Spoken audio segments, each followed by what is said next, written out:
Bonjour! Aujourd'hui, je vous parle de Tormir, qui est la seigneurie dans laquelle on joue principalement la plupart de nos activités. Tormir, dans le fond, fait partie de l'île de Pravern. Pravern qui est rattaché, là, qui est un duché rattaché à la monarchie de Castille. Sur Pravern, présentement, il y a trois seigneuries importantes, soit Tormir, Vergis et Laronne. Mais par le passé, là, ça fait pas tant d'années que ça, il y avait une quatrième seigneurie qui était Caral, qui s'est jointe à celle de Vergis pour augmenter leur population et essayer de prospérer plus facilement ainsi. Aussi, ce qui est important de savoir par rapport à l'île de Pravern, c'est qu'ils ont été touchés, là, comme le continent, là, par la grande maladie, ce qui a augmenté un peu aussi là, les frictions là, entre les diverses seigneuries, surtout la seigneurie de la Ronde, parce qu'eux ont profité des petites îles qui sont proches de la grande île de Pravern pour se réfugier, puis ils ont un peu interdit l'accès aux autres seigneuries en disant qu'il n'y avait pas assez de place pour tout le monde, mais c'est eux qui ont été le moins touchés là, par la grande maladie. Ils ont réussi à sauver une partie des enfants et des vieillards grâce à ce mouvement de masse-là qu'ils ont fait. Donc, Tormir, qui est une seigneurie là, quand même qui était florissante puis qui continue, là, qui reprend de l'essor tranquillement, grâce principalement à son école militaire, l'école militaire de Méro. Méro, c'est aussi, dans le fond, une famille du continent de Castille. C'est une famille qui reste plus haut, mais qui est venue s'installer à Tormir pour développer une autre sorte, dans le fond, de combat puis d'art militaire pour pouvoir garder les bords de continent et tout ce qui était puits et lac d'Abysse. Donc, c'est une des forces là, de Tormir présentement.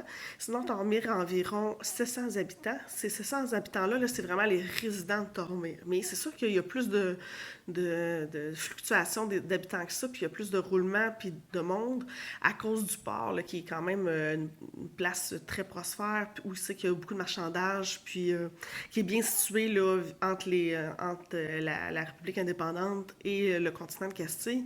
Donc, c'est vraiment une place où on reçoit beaucoup de personnes. Le commerce est bon, puis aussi à cause de l'école militaire qui attire aussi des personnes. Fait que c'est sûr que c'est 700 habitants natifs puis qui résident vraiment à Tormir, mais c'est un peu plus que ça dans les faits. Comme je disais tantôt, à cause de la grande maladie, vous allez remarquer qu'en jeu, on voit très peu d'enfants et très peu de vieillards, puis qui sont traités là, comme des perles rares. Là. Ils ont survécu, fait que on apprécie vraiment leur présence. Puis c'est aussi parfois un rappel un peu douloureux pour les personnes qui ont perdu des êtres chers. Fait que peut-être pour dire un peu l'ambiance présentement qu'il y a à Tormir, c'est sûr que ça a été un peu difficile parce qu'il faut se reconstruire. Ça a été une épreuve là, vraiment douloureuse puis qui laisse encore des traces là, pour le peuple, là, d'avoir perdu autant d'êtres chers, puis tout en même temps comme ça. Là. Fait que c'est sûr que comme la partie plus psychologique puis émotive de l'endroit a été touchée. Fait que ça, c'est un peu plus dur de reprendre au travers de ça. Sinon, la seigneurie, elle prospère bien. C'est sûr que ça a été un peu plus lent, puis ça prend du temps, mais ça va quand même bien. Ils ne sont pas encore très reconnus par le roi du fait qu'il n'y avait pas beaucoup de membres de clergé là, présents sur l'île de Pravern au complet. C'était une place où c'est que le clergé n'avait pas beaucoup jeté son dévolu puis qu'il ne s'était pas installé énormément.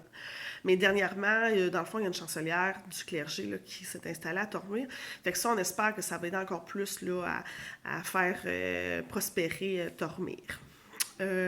Aussi, peut-être vous dire que présentement à Tormir, le conseil va bien puis coopère bien ensemble. Tous les membres sont quand même ont l'air de bien travailler ensemble. C'est un régent qui est en place, qui a été choisi par le peuple, même si c'est le fils du Seigneur, le Théophile, Orphide, qui a fini par choisir, ça reste que c'est le peuple là, qui a un peu aidé Théophile à choisir là, qui allait être régent pendant son absence. Donc, c'est à peu près les grandes choses là, qui se sont passées dernièrement à Tormir. De toute façon, dans le document, il y a quand même d'autres informations là, que vous pouvez lire pour vous faire une idée un peu de la place et de comment que ça se passe. Si vous avez des questions, comme toujours, ne vous gênez pas, vous nous écrivez, ça va nous faire plaisir là, de vous renseigner plus. Dernière petite chose, peut-être vous parler de la vertu de Tormir, c'est l'humilité.